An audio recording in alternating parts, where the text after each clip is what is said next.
Fala, meus amigos, minhas amigas, ligados aqui no Dois Toques, a casa do futebol, com a camisa do tradicional Bom Sucesso, que é semifinalista da Série C do Campeonato Carioca, hein? Haja tradição nessa semifinal. São Cristóvão, Bom Sucesso, tem lá o Duque de Caxias e o Serrano, rapaz. Times que revelaram só Garrincha, Leônidas da Silva, Ronaldo Fenômeno, pois é, tirando o Duque de Caxias, mas enfim...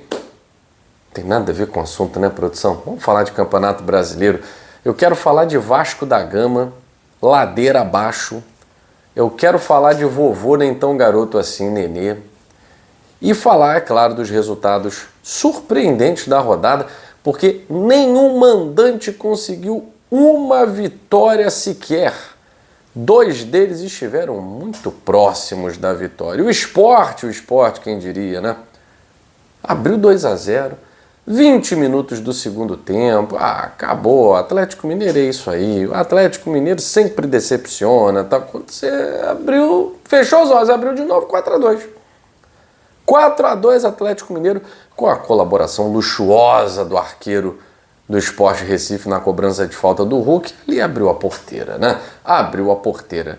Quem também esteve muito perto de vencer foi o Internacional, mas o Ramon Dias, além de não dar a bola dentro, fora de campo, dentro de campo é pior ainda, né?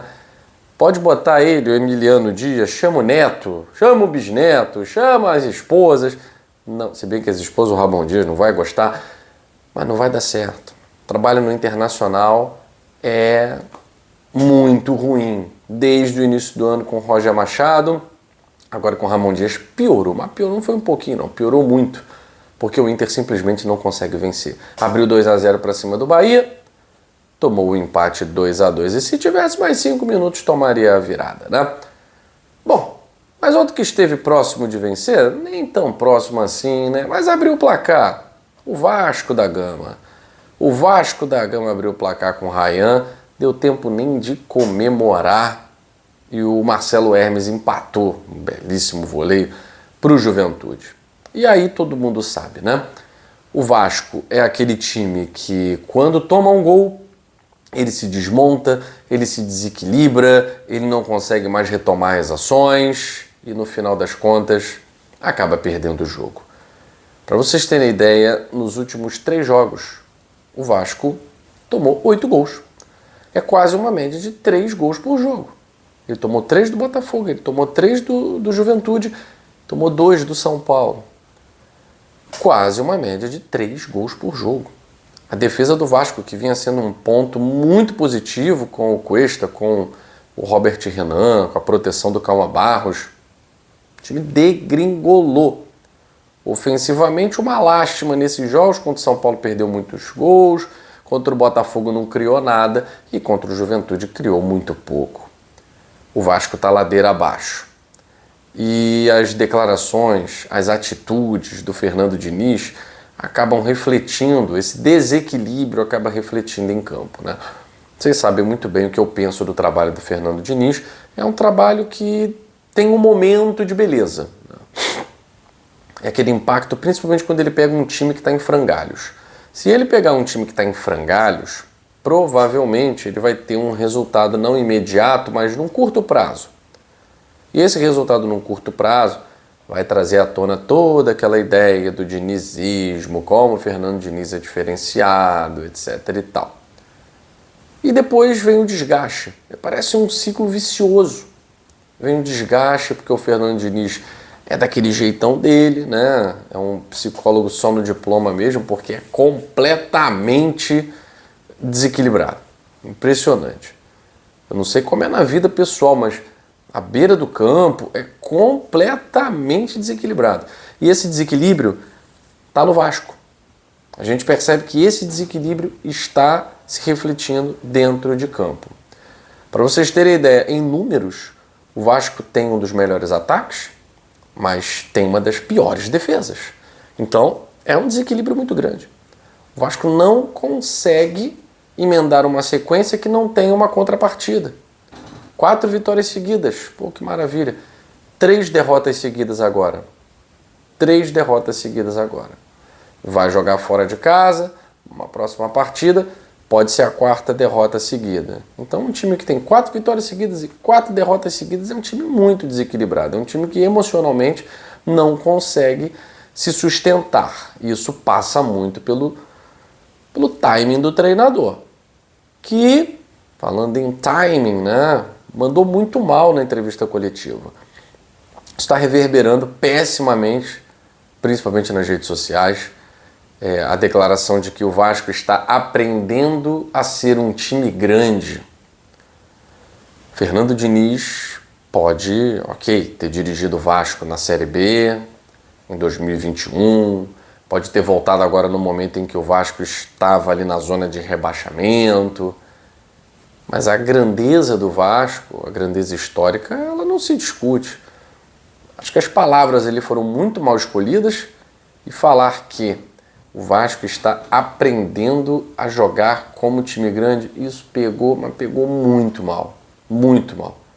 Ele falou que o Vasco está aprendendo a jogar bem e aprendendo a ser um time grande.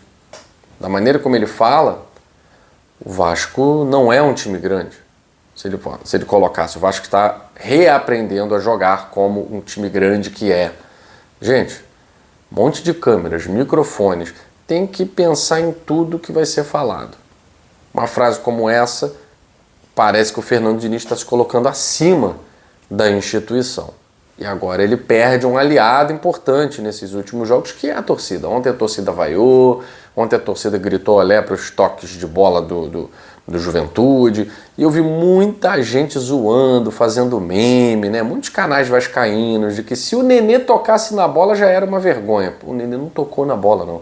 O Nenê simplesmente humilhou o Hugo Moura. Um drible assim para virar quadro. E pode botar em São Januário, que a vergonha foi lá. Que drible levou o Hugo Moura do Nenê? Numa jogada que começa com o erro do Léo Jardim, com o sono do Nuno e o drible fantástico, desmoralizante do Nenê para cima do Hugo Moura e o gol da virada do Juventude. O vovô garoto não tá voando no campeonato não, mas olha, contra o Vasco, fez barba, cabelo e bigode num dos dribles mais bonitos que eu já vi aí nessa edição de Campeonato Brasileiro. Parabéns, Nenê, mandou bem demais. Aí, aquele respeito tal, não comemorou por causa da história recente com o Vasco, né? Uma história de mais sofrimento do que outra coisa, mas mostrou todo o respeito dentro de campo também a camisa do Juventude, que é quem paga o salário do Nenê. Beleza?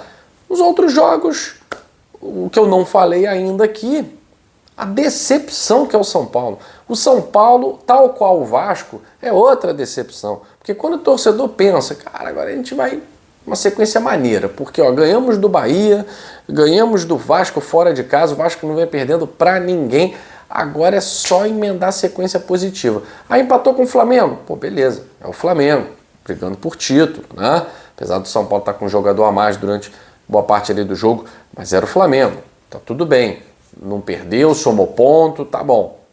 Aí perde pro Red Bull Bragantino, que não ganhava há 4 meses fora de casa.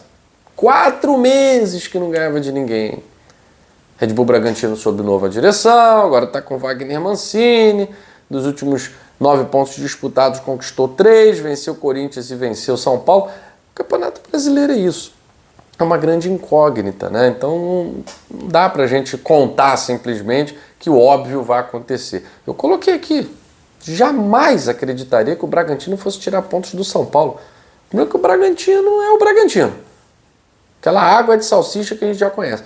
Só que o São Paulo também tem horas que ele demonstra ser aquele time que não está muito afim.